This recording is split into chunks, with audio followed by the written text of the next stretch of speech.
Hello bachcho, let's read the question. The question says, Aftab tells his daughter, 7 years ago, I was 7 times as old as you were then. Also, 3 years from now, I shall be 3 times as old as you will be. Isn't this interesting? Represent this situation algebraically and graphically. तो आफ्ताब अपनी बेटी से ये कह रहा है कि 7 years पहले मैं आपकी एज का 7 टाइम्स था, ओके। और अब से 3 years के बाद मैं आपकी एज का 3 टाइम्स हो जाऊंगा। इंटरेस्टिंग तो है कि जितने साल आगे या पीछे जा रहे हैं तो उतने ही टाइम्स उसकी एज हो जा रही है उसकी डॉटर की। So this is very interesting fact here. हमें करना क्या है, इस फैक्ट को हमें एल्जेब्रिकली और ग्राफिकली दोनों तरह से रिप्रेजेंट करना है। तो हम ये सपोज कर लेते हैं कि आफ्ताब की एज जो प्रेजेंट एज है वो x ईयर्स है और उसकी डॉटर की प्रेजेंट एज y ईयर्स है। Let Aftab's present age is x years. This is x years and his daughter's present age, उसकी जो डॉटर है उसकी प्रेजेंट एज है y years. तो पहले यहाँ पर बात हो रही है 7 years बिफोर, 7 साल पहले की। तो 7 साल पहले दोनों की एज निकाल लेते हैं, ठीक है। So Aftab's age before 7 years, before 7 years कितनी हो जाएगी? अभी x ईयर्स है तो 7 years पहले x माइनस 7 हो जाएगी, ठीक है। और उसकी डॉटर की एज y माइनस 7 हो जाएगी। His daughters as before 7 years, this will be y minus 7 year, ठीक है। अब आफ्ताब की एज, ये जो 7 years पहले की जो एज है वो उसकी डॉटर की एज की 7 टाइम्स है। तो हम इस तरह से लिख सकते हैं x minus 7 equal to 7 times y minus 7, okay.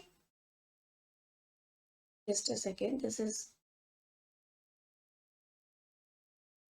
y minus 7, x minus 7 equal to 7 times y minus 7, okay.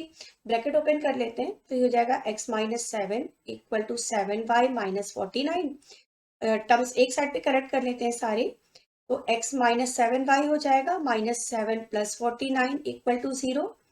तो x minus 7y plus 42 equal to 0, okay. तो ये तो हमारी एल्जेब्रिक फॉर्म में जो हमें लिखना था, ये तो फर्स्ट इक्वेशन आ गई।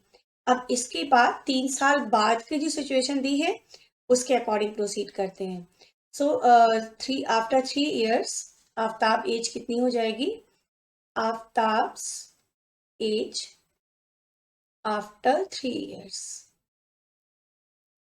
तो 3 years आफ्टर एज निकालने के लिए उसमें 3 को प्लस कर देंगे x में, ठीक है ना। x प्लस 3 year हो जाएगी और उसकी डॉटर की एज कितनी हो जाएगी? y प्लस 3 हो जाएगी। Is daughters as after 3 years, it will be y plus 3। अब क्या हो रहा है? अब आफ्ताब की एज उसकी वाइफ की उसकी डॉटर की एज की 3 टाइम्स है, ठीक है। तो आफ्ताब की as is 3 times of daughter's age. x plus 3 equal to 3 times y plus 3, bracket open कर लेते हैं। तो ये हो गया 3y plus 9। अब सारी टर्म्स एक साइड पे करेक्ट कर लेते हैं। तो x minus 3y plus 3 minus 9 equal to 0। तो अब ये हो जाएगा x minus 3y minus 6 equal to 0, okay. तो ये हो गई सेकेंड इक्वेशन। तो एल्जेब्रिकली इसको हमने रिप्रेजेंट कर लिया। दो इक्वेशंस हमने फॉर्म कर ली। तो एल्जेब्रिकल जो इसका रिप्रेजेंटेशन है वो क्या हो गया? एक तो हो गया x minus 7y plus 42 equal to 0 और x minus 3y minus 6 equal to 0। तो ये हो गया इस पूरी सिचुएशन का एल्जेब्रिक रिप्रेजेंटेशन, ओके। अब हमको इसको ग्राफिकली भी रिप्रेजेंट करना है। तो हम क्या करेंगे, जो दो इक्वेशंस जो हमें यहाँ मिली है उन दोनों के हम ग्राफ प्लॉट करना स्टार्ट करते हैं। फर्स्ट वाली इक्वेशन हमारी थी x minus 7y plus 42 equal to 0। तो यहाँ पर इसका ग्राफ ड्रॉ करने के लिए, दोनों के ही हमें ग्राफ ड्रॉ करने हैं। पहले फर्स्ट वाले को ले लेते हैं। तो इसका ग्राफ ड्रॉ करने के लिए हमें क्या करना होगा कि कोई भी दो पॉइंट्स हमें फाइंड करने होंगे, एटलीस्ट 2 पॉइंट्स हमारे पास होने चाहिए। वो पॉइंट्स कैसे निकालते हैं? वो पॉइंट्स जो बनते हैं कोऑर्डिनेट्स, उसमें एक्स और वाई दोनों की वैल्यूज होनी चाहिए हमारे पास। ओके, तो या तो हम एक्स की वैल्यू रखकर वाई की वैल्यू निकाल सकते हैं, या वाई की वैल्यू रखकर एक्स की वैल्यू निकाल सकते हैं। और ये जो वैल्यूज हमें पुट करनी है, हम कोई भी वैल्यू पुट कर सकते हैं। बस हमें ये थोड़ा ध्यान में रखना है कि ऐसी वैल्यूज हम पुट ना करें जिससे कि दूसरे वेरिएबल की जो वैल्यू आए वो डेसिमल में आ जाए या फ्रैक्शन में आ जाए, क्योंकि फिर ग्राफ ड्रॉ करना थोड़ा मुश्किल हो जाता है। और ऐसी वैल्यू भी पुट ना करें कि कोई पता चला कि किसी एक वेरिएबल की वैल्यू हमने बहुत कम ले ली तो दूसरे की वैल्यू बहुत बड़ी आ गई, तो भी हमको ग्राफ प्लॉट करने में थोड़ी मुश्किल हो सकती है।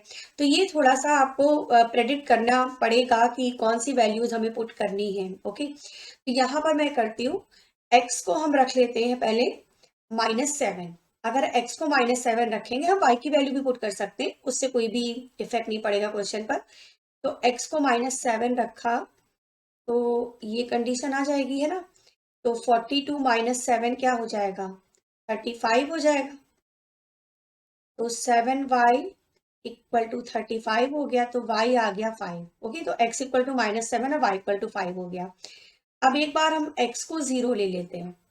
0 से कैलकुलेशन सिंपल हो जाती है, तो एक पॉइंट तो 0 ले लें तो बेटर रहता है। तो 0 -7y प्लस 42 इक्वल टू 0, तो 7y हो जाएगा 42, तो y आ गया 6। तो टेबल बना लेते हैं यहाँ पर x और y की वैल्यूज के लिए। एटलीस्ट 2 पॉइंट्स हमारे लिए निकालना सफिशियंट होता है, 2 से ज्यादा भी हम ले सकते हैं। x -7 था तो y 5 था, x 0 था तो y क्या आ गया? 6 आ गया। ये तो फर्स्ट वाले की टेबल हो गई। ओके, अब सेकेंड इक्वेशन ले लेते हैं।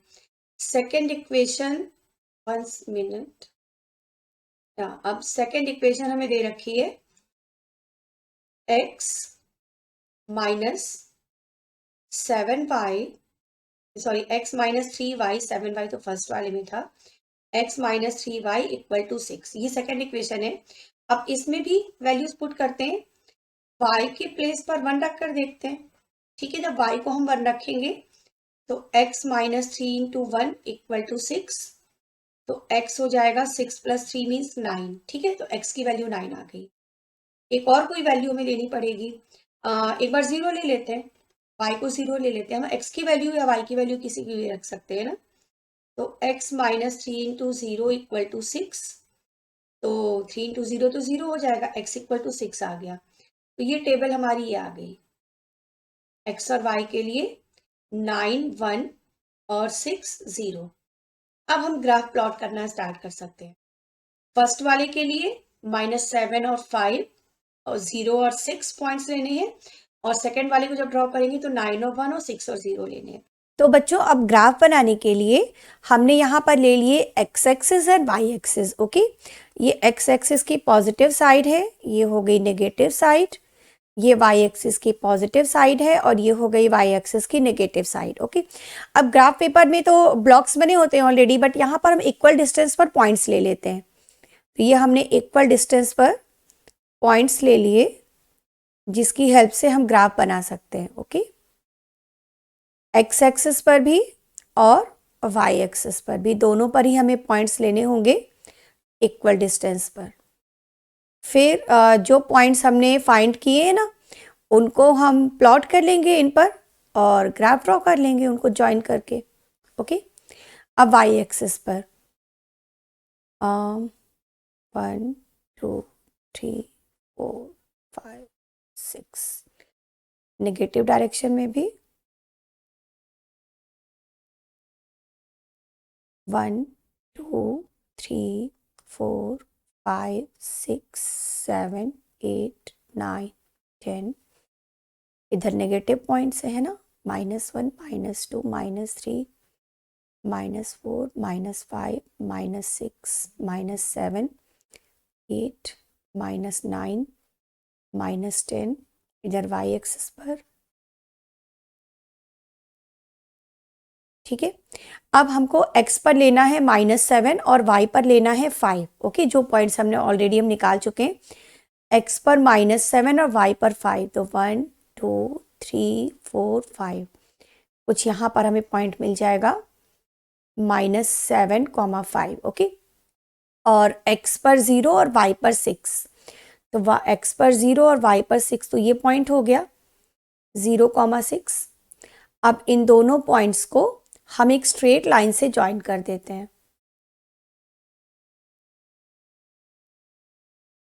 तो ये हमारी स्ट्रेट लाइन हो गई, ठीक है। अब दूसरा वाला पॉइंट्स ड्रॉ कर लेते हैं, x पर 9 और y पर 1, तो ये पॉइंट मिल जाएगा। x पर 6 और y पर 0, तो ये पॉइंट हो गया हमारा, है ना, 0 6, 0। अब इन दोनों पॉइंट्स को भी एक स्ट्रेट लाइन से ज्वाइन कर लेते हैं, तो ये हमें 2 स्ट्रेट लाइंस मिल गई, ठीक है। तो इस तरह से हमने ग्राफिकल रिप्रेजेंटेशन भी कर लिया अपने इस क्वेश्चन का। Hope you understand it well. Thank you.